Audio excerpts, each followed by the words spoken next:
Hey guys, hey, welcome back to my channel. If you're new here, what's up? My name is Nacine, 37. I've lost 80 pounds on keto and I've been keto for just over a year now. So today's video is a little bit different.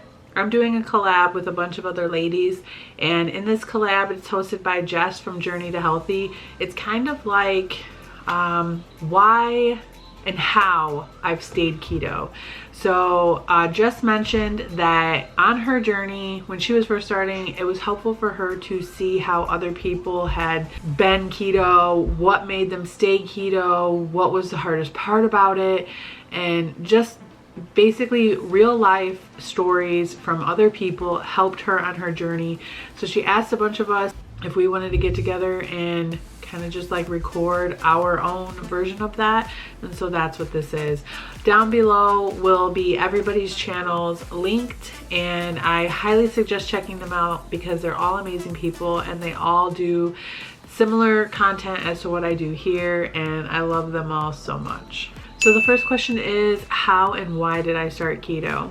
How did I start keto? Well, I will link the video up above, but the reason why I started keto was, let's see, it was October 29th, 2018. I went to the doctor.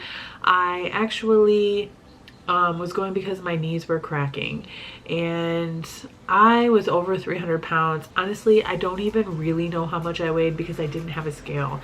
I know I was over 300 pounds, and the doctor, to this day, he's probably not the best doctor. He said to me, you need to put down the fork and you need to start walking. Okay, boss? Every time I tried to tell him that I was trying to be more active and just tried to bring anything else up, he cut me off immediately, and he was like, you're fat, you need to lose weight. And it was very hard to hear from a medical professional. I mean, I've had people be mean to me in the past, but and I knew that I was overweight, but nothing like that. For some reason, that specifically, it really hit home. When I left the doctor's office that day, I was in tears. I was crying. I was so upset. I decided I was going to make a change, and I joined a website, like an app, and on that app, I think it was called Twin Body. Yes, so Twin Body was an app that I decided maybe if I had other people that were also trying to lose weight, since I didn't have anybody in my life that was also doing it, that I could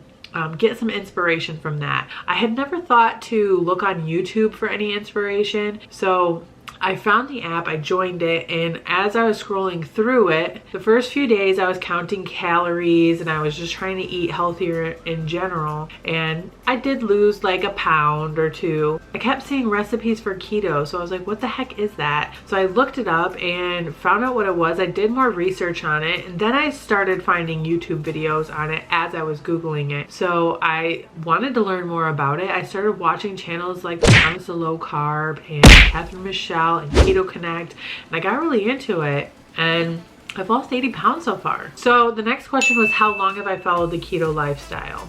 And it's been over a year. Like I said, I think November 1st, 2018 is when my first full day of keto. And today is December 28th, 2019. So it's over a year and I'm loving it. I have no plans of changing it. Everything is so easy for me to know if it's keto or not, for the most part. If it's a food that I've never had, I might be unaware, and it's so easy to look it up. There's so many apps, Carb Manager, Google, whatever, you can just look up. I mean, there's even apps now for your Alexa that you can just ask if something is keto or not. Alexa, are apples keto?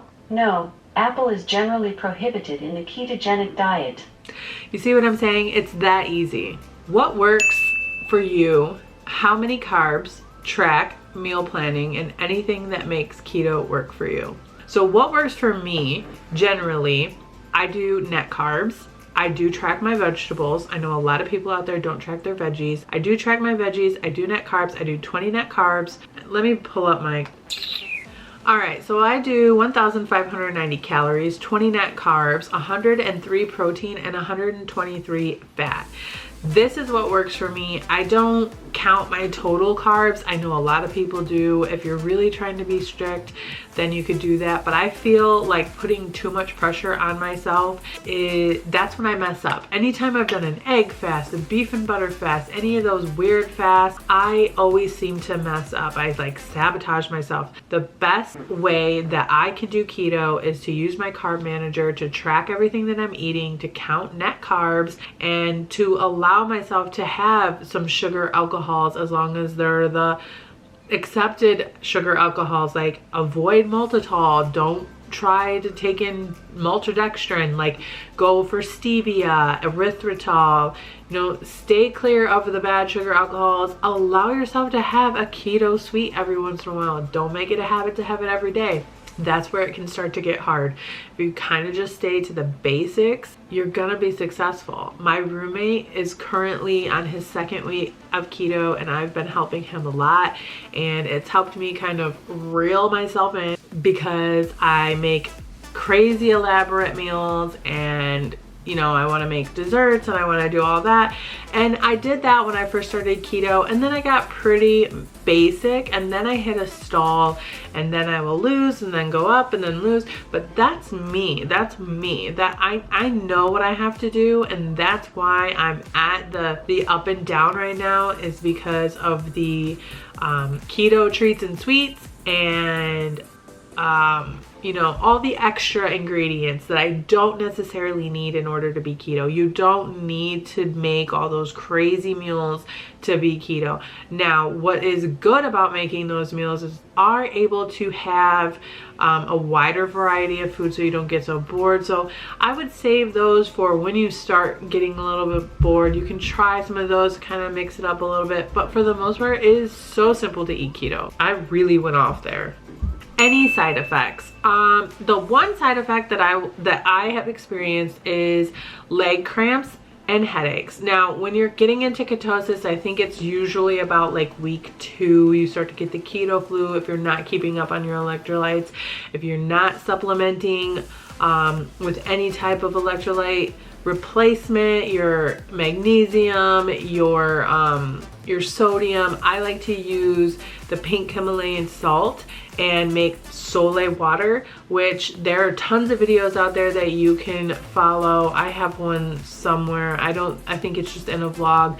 Basically, it's just like whatever amount of salt you're using, you're going to use a certain, I don't even want to tell you because I don't even know, but basically you're just mixing salt with water. You're letting the water absorb all the nutrients from the salt, and then you're able to then measure 1 tablespoon is exactly 2,500 milligrams of sodium, which your body needs. So when you're eating these clean foods, these keto foods, you're not getting as much sodium in your meals as you used to get in all the processed food that's packed full of sodium.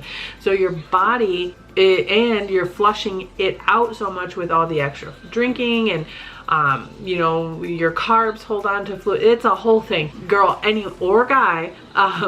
You need to make sure that you're keeping up on your electrolytes. If you don't, if you are low on your electrolytes, you will have headaches, you will have leg cramps in the middle of the night, and they will hurt. They will hurt, and much more serious things can happen to you. So making sure that you're keeping up on your electrolytes is a huge thing, huge thing. That is my biggest problem that I had. I would get dizzy, I would get headaches throughout the day. I mean, you can even get upset stomach and think you have the flu. That's what the keto flu is. So I highly, highly recommend doing your research, learning how to supplement your electrolytes, and just as long as you do that, you're gonna be fine. What is your favorite keto recipe? My favorite keto recipe is gonna have to be Keto Ginger's chili. It's an absolute favorite here. My kids love it. They absolutely love it. Like when I say that, I make this literally every week. I've made changes to it. I've added in things, taken away things. I love it. My kids love it. I will make a gigantic pot of it. I will split it up into 8-ounce servings, and they'll come home from school, they'll just take one out of the fridge, heat it up, eat it. I'll do the same. It's delicious. My second go-to favorite keto meal is a taco salad. It's so simple, so easy. And if you don't want to have a salad, you can always use a low carb wrap, or you can make your own cheese shells, which is super easy with parchment paper. And you just sprinkle some cheese on it, put it in the oven until it's melted, take it out, let it harden in that shape. There you go. So simple. Everybody loves tacos. Who doesn't love a taco? What do you wish you'd known in the beginning? That's a hard one because I did so much research. I think the only thing that I wish I would have known in the beginning is that there is such an amazing community in the keto world. Like YouTube, Google, there's groups, there's Facebook groups, there's all kinds of stuff. It is so helpful when you are the only one that is eating a certain way in your family and you're excited, you're losing all this weight. You want to tell somebody. Your family gets very tired of hearing it, let me tell you. So being able to reach out and have a community, have friends, make new friends, and just have people that aren't tired of listening to how much weight you've lost, what you ate today, seeing the pictures of the food that you ate today. It is beyond motivational. You will find and make so many friends, and I highly recommend subscribing to all the channels that you can, joining all the Facebook groups that you can, because it is gonna help you. It really is. And the bottom line, what is your overall feeling about keto? Do you see this as your forever lifestyle? Yes, I do. The amazing thing about keto to me, I've gone off plan a couple of times, and every time that I've gone off plan, sure, it was great in the moment, but I didn't really feel great after. And it made me realize, I remember now all the reasons why. Like I think of these parties and get-togethers and how I felt after I ate these foods, you know, before keto, and it's like I never realized that these foods were causing these reactions in me. I used to have IBS, and I've not suffered from that in over a year. I had plantar fasciitis and my knees hurt, and I've not had any of those problems since I started keto. Like the inflammation is gone, and I do not want to go back to that. Will I enjoy a cheat meal for a special occasion, a celebration? Sure. I can so easily just jump right back into keto, and it's not like I'm cheating every week, every month, maybe 1 or 2 times a year, you know, Christmas, Thanksgiving, and a birthday. And I stayed keto for Christmas. I didn't stay keto for Thanksgiving. It was a little bit harder to jump back in, but it wasn't the worst. I just reminded myself, I don't like this feeling. Like, I don't like having to run to the bathroom all the time.